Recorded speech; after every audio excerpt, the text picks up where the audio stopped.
Hey guys, welcome back. So now that swim week is over, which I really hope you guys loved that series last week. I had so much fun putting it together and filming all the videos and everything. So much fun. So I really hope you guys enjoyed that series. If you haven't watched it all, I will link the playlist in the eye up here so that you can check it out, or I think it's over here. One of the two. I'll link it somewhere. But now that that's over, I really want to get back into my true crime get ready with me videos. I had so much fun doing the two that I did before I got interrupted. And as always, this series is entirely influenced by Miss Bailey Sarian here on YouTube. She has a series on her channel that she calls Murder, Mystery, and Makeup Mondays. I love that series, and I didn't actually find her until I started researching to see if this was a thing, because I thought I came up with the idea, which, I mean, it's the internet. Nothing is original anymore, but I actually just ordered some merch that she came out with for repping her series, which I think is super cute. I will link her channel down below in case you want to check her out. She's amazing. But we're getting into today's true crime get ready with me, which is going to be on the Atlanta Ripper. So this is a super interesting case to me. As usual, by the way, everything that I use will be linked down below so that you can check it out if you're curious. This is a super interesting case for me because I had never heard of it. So the Atlanta Ripper was named after Jack the Ripper, who stalked London in the 1800s. And I think it's really interesting because pretty much everyone knows Jack the Ripper. Whether you're interested in true crime or not, Jack the Ripper is one of the most notorious unsolved cases ever. And he killed, I think, less than 10 women, whereas the Atlanta Ripper, who pretty much no one knows about, no one talks about, killed at least 20, if not more. And I was so baffled when I was researching this case because there's pretty much no information on it. So I will link a couple of articles down below like I always do, but pretty much all the articles I found were like the exact same thing, just copied and pasted over and over because there's so little information. The Wikipedia page literally had 3 lines on it. There's no information about this guy, which I think is incredibly ridiculous and disrespectful to these victims who never had their case solved. And I think it's pretty obvious that the reason that this case was never solved and why there's so little information on it is because all of the victims were Black women in 1911. So our story does start in Atlanta in 1911. This was less than 50 years after the Civil War. Segregation was still a major part of everyday life. However, Atlanta thought of itself as the gate to the new South. Atlanta was booming. Shops were popping up all over. New buildings, new houses were popping up all over. Places like Peach Street were becoming havens for the wealthy. And Atlanta was doing really well. And the African American community, a small sector of it, was doing really well. The ones that were lucky enough to have thriving shops on Auburn Avenue were doing amazing. The ones that were lucky enough to go to places like Morris Brown University and Atlanta Baptist College, they were doing great, and they saw Atlanta like a great place to live. And they thought of Atlanta as like the model for racial tolerance. However, for the lower class, they felt a very different feeling towards Atlanta. Like I said, segregation was very much a part of everyday life. You know, the whole different water fountains, different places to sit, nothing could be mixed, and it was not a great time. Most African Americans in the lower class worked low-paying, menial, hard-working jobs. They were sewer workers, they built railroads, they were nannies and housekeepers for the wealthy. And there was definitely a feeling of uneasiness between the two races.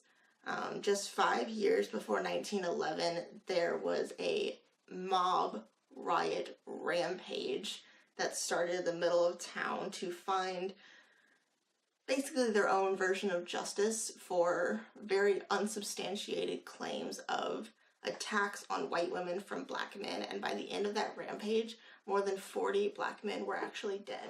And all this information is basically just to show that there was that level of uneasiness between the two classes.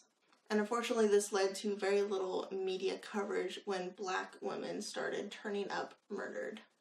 Papers run by all-white editors and all-white staff and reporters going out to pretty much all-white readers didn't seem to really care, and they buried most of the reports at the end of the newspaper with very little information, just not really caring. There were even groups of people, including churches, that were getting together to try and find ways to keep African American families out of their communities because they were seeing this move into their neighborhoods that they didn't want. So the Atlanta Ripper is thought to have killed at least 20 women, if not more. They were all black or something called mulattoes, which I don't even like saying because I genuinely believe that there's probably some sort of really gross racist undertone to that word. I couldn't really find much on it, but it basically just means that they were either mixed race or very light skinned to the point where they basically passed as white even though they were technically black. So our first victim is Belle Walker, who was found on May 28, 1911. She was found by her sister, who was very worried about her because she didn't return home from work the night before, and she went out to look for her, and she was found with her throat cut. And that's pretty much the theme of all the victims. They all had their throat slashed. Just like in Jack the Ripper, the police felt that the killer had some sort of medical knowledge because they were cut with such purpose. So it definitely had that like medical undertone. And her story, while it did run in the paper, it ran on the 7th page, buried at the bottom with just 2 paragraphs of information, and it ran with the title, "Negro Woman Killed, No Clue to Slayer." That's it. Just 2 weeks later, a woman named Addie Watts was killed, and like I said, there isn't that much information on these victims, so the list just goes on from there, including Rosa Trice, Lena Sharp, Sadie Holly, and a bunch of other women. A few lucky women, however, did survive their encounters with the Atlanta Ripper, the most famous of which was Emma Lou Sharp. So she was sitting at home one Saturday evening, and she knew her mother had gone out recently for groceries. It had been about an hour, and she was becoming worried. She knew the streets had become increasingly more dangerous for young black women, as her and her mother were, and she was just very worried about the fact that she had been gone for over an hour at this point. So against her better judgment, she decided to head out and try and find her. The Atlanta Ripper's crime spree was in full swing at this point, and it was Saturday evening, and bodies were popping up every Sunday morning like clockwork, so she was very concerned. After arriving at the market, however, she learned that her mother had never arrived, and so she set out to continue her search.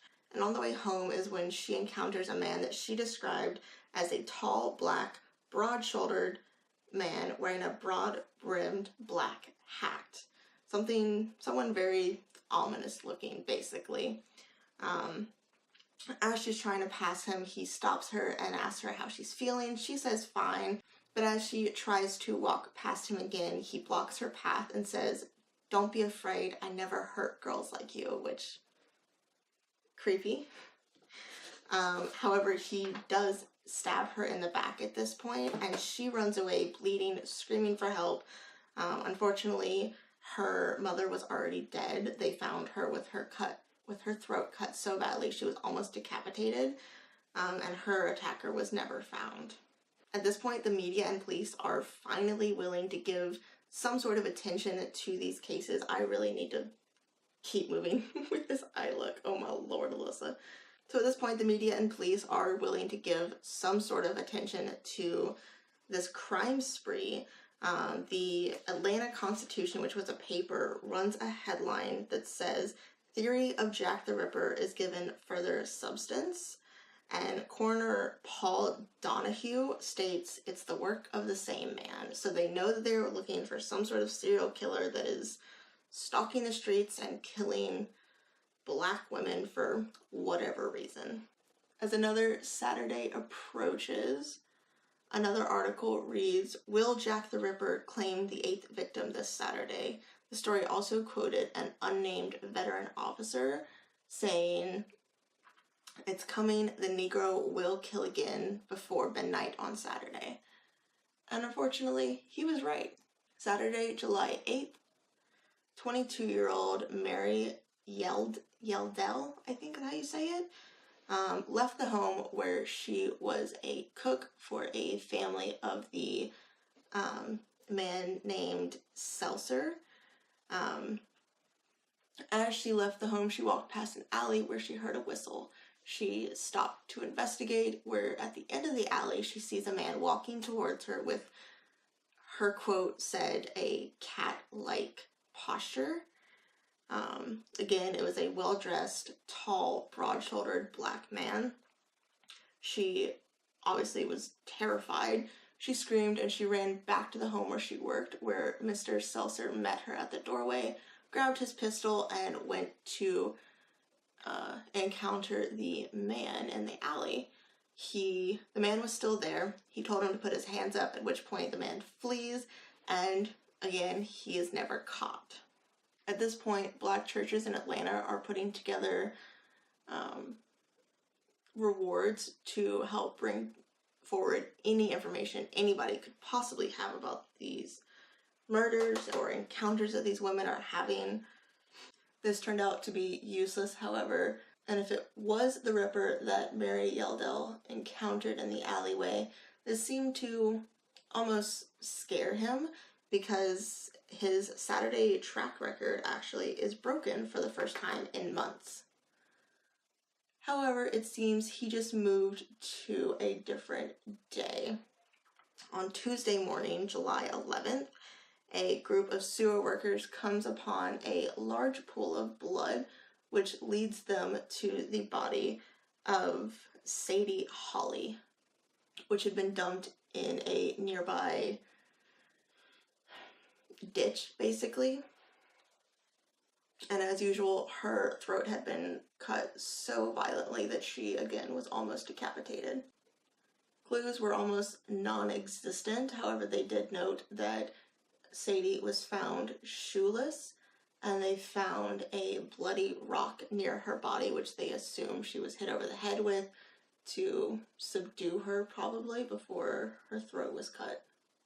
Now, at this point, because of the lack of police involvement up until this point, reporters weren't entirely sure if Sadie was the 7th, 8th, or 9th victim for the Atlanta Ripper.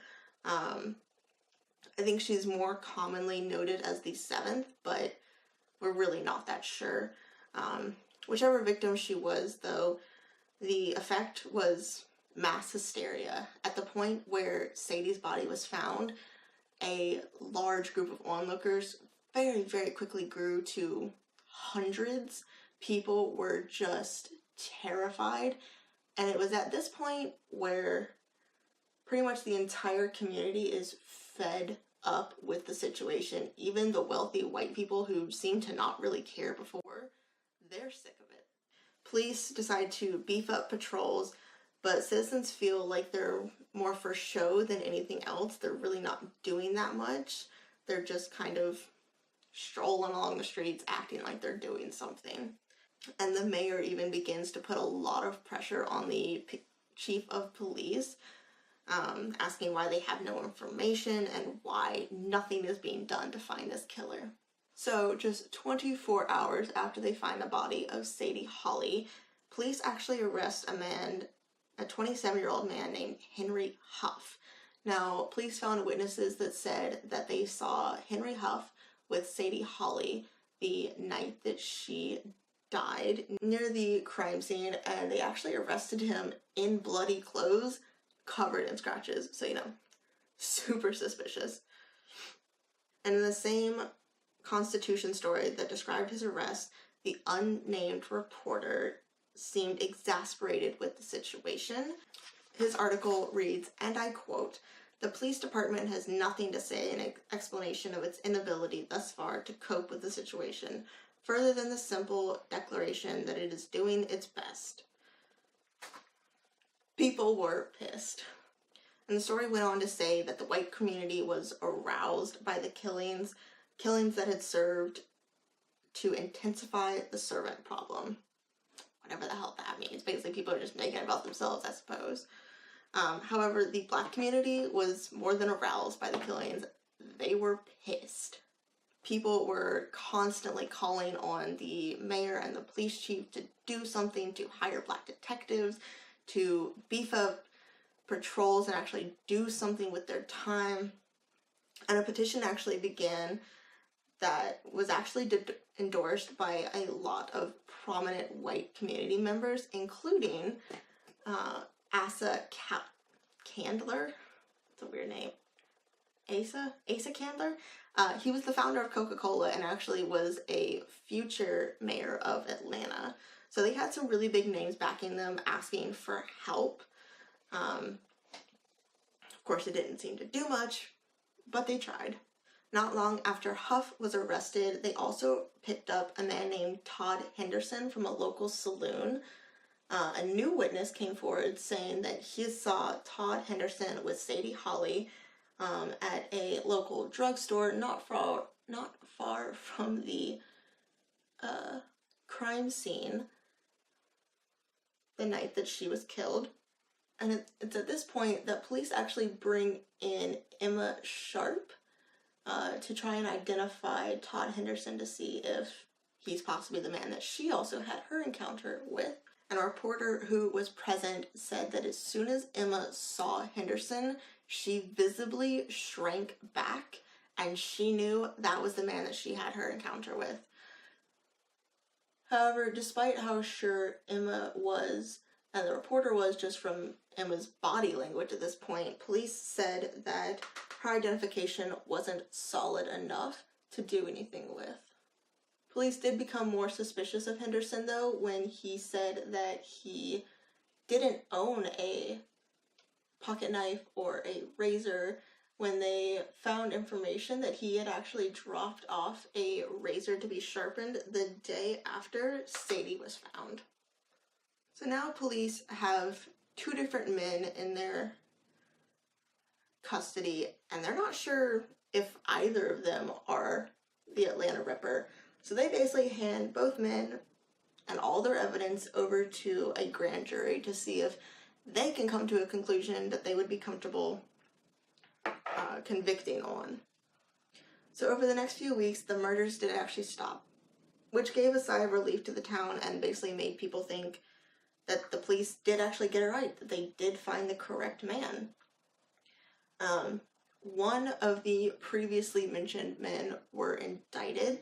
That was Henry Huff for the murder of Sadie Holly. And a new man was actually indicted. His name was John Daniel, and no real information was given on him, but they said that he was indicted basically for a Ripper case, but that's all the information they would give. However, it wasn't long until the murders started up again. So it was August 31st of 1911, more than 6 weeks since the last murder. Wow. A woman named Mary Ann Duncan was found without her shoes and her throat cut from ear to ear. I don't know why I find it so hard to say throat cut perfectly, but I do apparently.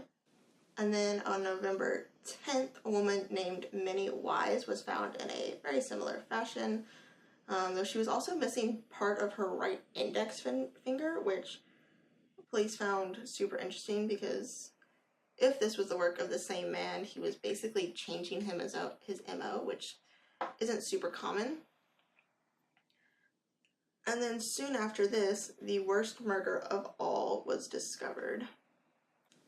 This was the case of an unnamed victim. I could not find any information on what her name was, what she did, anything like that. Her head had been almost completely cut off of her body. That's how badly her throat was cut. And I don't mean just like everything else said, oh yeah, they were cut so badly, they were almost decapitated, blah, blah, blah. This, like, they straight up said her head was, like, off of her body. Her heart had been cut out and placed next to her, and she'd also been disemboweled. So if this was all the work of the same man, basically he was either getting more violent, he was upping his MO, he felt more comfortable doing more because police obviously weren't anywhere on his tracks, and he was amplifying. And it's at this point that national coverage is picking up this case, and detectives from all over the country are writing in to offer their assistance on putting information together, figuring out who this guy is, basically just trying to help. And this does nothing but absolutely infuriate the mayor and the police chief. The mayor is completely embarrassed that people feel the need to offer assistance. He writes back on many different occasions saying that Atlanta is the top city in the country for detective work and they don't need any help and blah blah blah, when in reality they needed all the help they could possibly get. Finally, a unnamed detective comes forward to do an interview, basically pleading to the public for any possible information. He says, and I quote, "We won't get to the bottom of this thing until we get some help from the Negroes. These murders are being committed among the lower class of Negroes, ignorant, brutal beasts that know nothing else. Their acquaintances are afraid to talk, but if there was a little money slipped them, we could find out invaluable clues, and I wager we would land the murderers. But we haven't got the expense." Basically saying, we could probably bribe them to get the information, but we can't afford to, so y'all need to come forward anyways. And I think it's important to note that although people were pleading for African Americans to help them, they were also degrading them any chance they got. There were a ton of articles written where they interviewed, other African American people in the community about their point of view and everything, and they would write out their responses in the, phonetically correct way, kind of endorsing those stereotypes that African Americans didn't know how to speak correctly, and they had like really bad jargon and slurs and all that stuff. They just kind of like degraded them any possible chance they had, even though they were also asking for their help. So I don't totally blame them for not really wanting to come forward, because like they were still being shit on a daily basis, and that friggin' sucks. So Henry Huff is finally officially found not guilty by a grand jury, and the murders keep happening all throughout the winter of 1912. By the spring, papers were writing of the Ripper's 20th victim, who was found badly mutilated floating in a river. I couldn't find too much information on what they meant by badly mutilated, but I'm assuming it was much worse than anything they had seen previous. And police pretty much just kept arresting people, whether they had that much information on them or not. Seems they arrested upwards of at least 6 people, if not more. A man named Charlie Owens was convicted for one of the so-called Ripper murders that happened within the last 18 months. That's literally all the information that could be found on his conviction, was one of the Ripper murders that happened in the last 18 months. Very, very vague.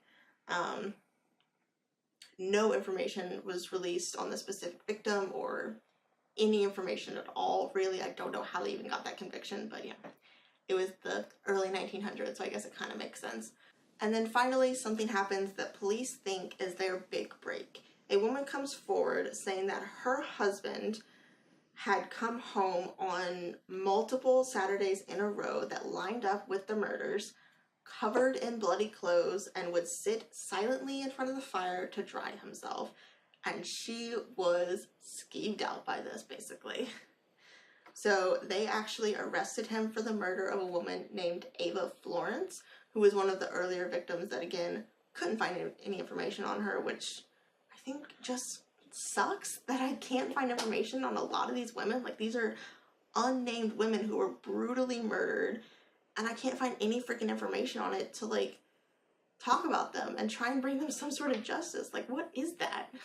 So on August 10th, 1912, Henry Brown is officially arrested for the murder of Ava Florence. Now, during the questioning of Henry Brown, police said that he knew very intimate details of the crimes that were never released, and that he actually ended up confessing. And so finally, they had their man. Or did they? During his trial, another fellow African-American man came forward saying that he knew for a fact that police had given him basically what he called the third-degree questioning, which included his arms. Why can't I talk and do this at the same time? Which included his arms being chained to his chair and being beat over the head until he confessed. So basically, they beat this confession out of him, coerced it out of him, and throughout the rest of his trial, the jury realized that Henry Brown basically would have admitted to anything that they had put in front of him. He was very not super smart and basically would have just admitted to anything. So they actually ended up acquitting him. Now, even though the official tally of the Atlanta Ripper's murders stops at 20, his name was invoked pretty much any time police found a young black woman with her throat cut or a mutilated body or anything like that for years to come. People would constantly bring up, oh, is the Atlanta Ripper back? Is he working again? Did we never catch him? Blah, blah, blah. And this really stems from the fact that the public really didn't believe that any of the men that were ever indicted for the murders were actually the murderers. It's really sad to think about that upwards of 6 men could have been put in prison for murders that they never committed just because they happen to also be black men. Doesn't seem too different from today's world, anyways. There was also a time period where firefighters were finding notes attached to something called fireboxes all over the city. I don't know what fireboxes are, but apparently they were finding notes attached to them all over the city for a good few months, and they actually read something to the terms of this person would kill any young black woman found out on the streets past a certain time, and pretty much everyone thought that this was probably the Atlanta Ripper, or at least someone trying to be the Atlanta Ripper. So his name was brought up at that point as well. Unfortunately, over time, the murder stopped, and Atlanta forgot all about their serial killer. The Atlanta Ripper became a distant memory that no one really talked about, no one really continued to search for, and no real suspect was ever tried, and no real justice was ever found for these poor women. There are a few theories, most of which say that, none of the men that were convicted were ever really the killer. A lot of people think that it wasn't one killer, that it was just multiple men that happened to be black and were killing women just out of rage or whatever. That was actually one of the early police theories, was that these were just, brutal black men that were killing their wives because that's what they did. They were angry and they just would snap off and kill their wives at any moment. Some people even believe that this was the work of Jack the Ripper, because there is a distant theory that after the murder stopped in London, that Jack the Ripper actually moved to America, and so some people believe that this was the work of Jack the Ripper, who, you know, just moved over here and continued his work. And I don't know that that's necessarily a crazy theory, because it is very similar in the fact that all the bodies had some sort of like medical knowledge type of mutilation, where you would kind of need to know what you were doing in order to do these things correctly. Obviously it's more conspiracy theory than anything else, but I think it's interesting to think about that idea that Jack the Ripper might have escaped London and come to America to continue his work. And that is the story of the Atlanta Ripper. I hope you guys like today's true crime Get Ready with me. Let me know down below if you have any thoughts or theories on this case. I find it super, super interesting and sad, honestly, that it's been over 100 years now and we have no clue what happened to these poor women. But yeah, definitely let me know what y'all think down below. Also, let me know if there's any cases you want me to cover, whether they're super old, super new, whatever. I will cover whatever you guys want me to talk about. But other than that, I hope you guys will hit that subscribe button if you like this type of video, and I'll catch you in the next one.